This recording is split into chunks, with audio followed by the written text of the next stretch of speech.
your opinion, I will explain my opinion.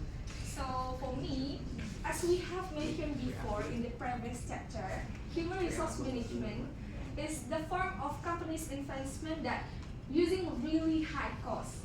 Because you know we have to pay the salary and then we have to make compensation and etc. But however, that is the consequence for our company. Why? Because investment in HR will give a long-term advantage and also have the unlimited result. Whenever we try to shape the competency of our employee, we know that the result is the probability of result is maybe getting higher than we have target before. Or still in the same question, maybe any other opinion? Anyone? Don't be nervous, guys. This is open discussion, so you can explain your perspective. So, Marian. Okay, Reza. Indo ya. Jadi kalau di zaman sekarang tuh memang lebih baik kita tuh kalau invest ke karyawan kita sendiri. Yes. Dimana kita tuh kayak ngambil karyawan memang udah kompetensi di area dia, udah punya sertifikat segala macam gitu kan ya. Nah, dan juga dalam faktanya pada zaman sekarang itu perusahaan-perusahaan besar itu mereka tuh bakalan menjauhkan dari resiko kayak human error kayak tadi tuh. Terus juga ada misalnya ada violation segala macam, terus kayak mereka ini manusia kan pasti ada juga yang melanggar aturan. Nah, di sini kan jadi mereka tuh lebih baik kayak mengambil cuman satu, kayak tadi aku contoh tuh yang pakai banyak mesin tapi cuman satu orang yang kerjain. Itu kan mesin kan mereka tuh menurut dengan dari sistem dari manusia tersebut. Jadi tuh kayak melanggar regulasi, terus melanggar kayak rasis gitu kan, kayak di chapter sebelumnya tuh bakalan nggak ada. Dan juga nggak ada kayak rasa apa ya, kayak kompetensi antara mesin tuh juga nggak ada kan, karena mesin tuh nggak punya perasaan. Jadi memang di zaman sekarang tuh investing talent in the company itu memang lebih baik daripada memang hanya mengambil masyarakat yang tidak punya kompetensi. Terus kita juga bercermin dari industri zaman sekarang itu sekarang udah masuk industri 5.0, yang dimana memang memakai robot, sedangkan sedangkan itu masih belum merata nih. Jadi terus kita juga bisa bercermin dari negara yang udah ngambil industri 4.0, mereka ini lebih maju, sedangkan dari negara yang belum mengaplikasikan industri 4.0 nih, kayak di Indonesia nih belum rata 4.0-nya, sedangkan masih ada 3.0 masih tuh pakai kayak apa ya namanya, padat karya. Jadi tuh mereka tuh banyak manusianya. Kayak contoh nih, pabrik petasan atau pabrik rokok sekarang di Indonesia tuh masih banyak yang pakai manusianya.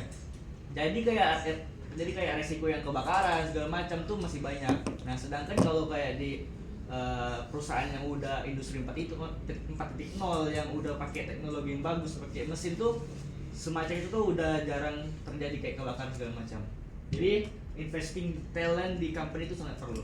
Yeah, I totally agree with Reza. I'm sorry, because as we have looked at the exact example in our society, in the big company, commonly they they minimize the amount of the employee rather than pabrik-pabrik kecil yang mungkin skalanya masih pengelolaan manajemennya masih nggak sebagus perusahaan-perusahaan multinasional.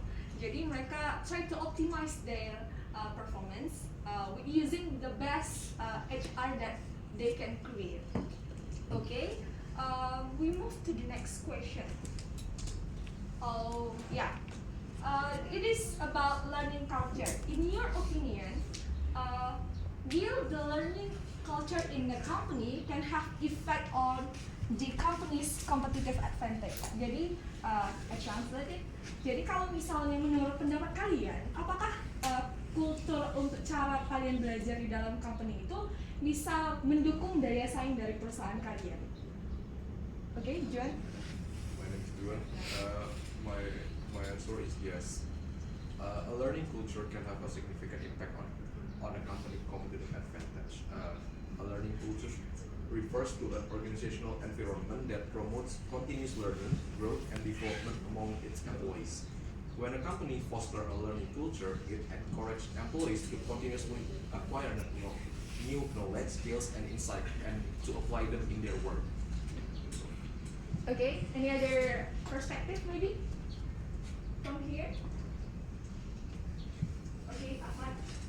Okay, I observe is yes, because when the employee learning the culture in the company, so the answer, so people engage learning new things and the well-being happiness improve and can give impact from the company. So the company can make a good service and Yes. good productivity, so we can make a good in the things in the company. Yes. Okay, thank you, Ahmad. Any other opinion? Okay, Said. My name is Said. Yes. I guess the answer I agree with that because whenever the company has the good learning culture, it affect for the competitiveness of the company. That's because whenever they have strong company culture, that also can be a magnet for attracting the top talent.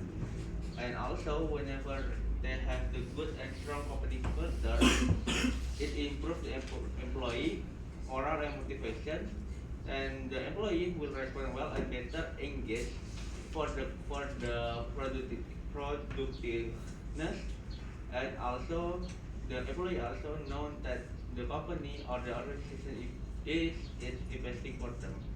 Okay, so I totally agree with Saif and Ahmad and the other.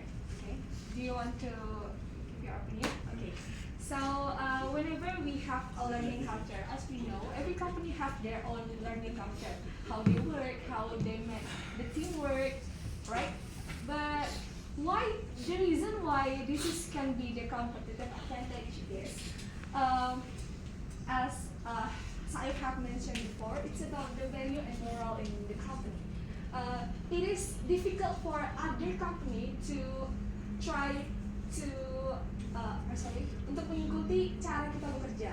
Jadi kalau misalnya untuk strategi-strategi yang kita diperlihatkan di muka publik itu kan, it's easy for them to untuk mengadaptasi itu kan. Tapi untuk cara belajar, cara kita menemukan solusi, how we solve our problem, how we make the team work, it's really difficult for other company untuk mengikutinya. So that is the reason why the learning culture can be the competitive advantage for company. Okay, we will move to the next question. I hope that the others that haven't answered my question will participate. For the next question is,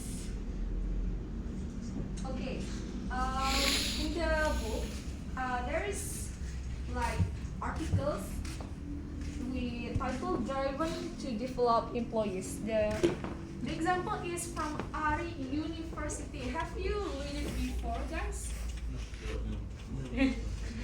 Okay.